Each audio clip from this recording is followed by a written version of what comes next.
Welcome to Not Milk Never Milk. Subscribe if you're lactose intolerant. In this video, I will explain how to replace your Hyundai i20 battery. Before you begin, always prioritize safety. Make sure your vehicle is completely off and the parking brake is firmly engaged. Gather all necessary tools, such as a 10mm and 13mm wrench, a battery terminal brush, and a new battery. Remember to wear safety glasses and gloves to protect your hands and eyes throughout the process. Now, let's disconnect the old battery. First, locate the negative terminal, usually marked with a minus sign, and use your wrench to loosen and remove the cable. Always disconnect the negative terminal first to prevent electrical shorts. Then, proceed to the positive terminal, marked with a plus sign, and remove that cable. Finally, loosen and remove the battery hold-down clamp or strap. With the old battery out, it's time for the new one.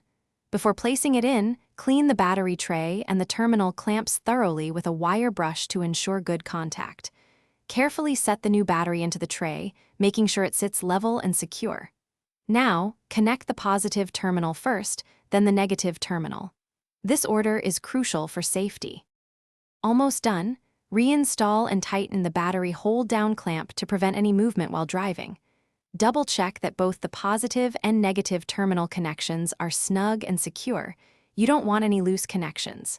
Finally, remember to dispose of your old battery responsibly.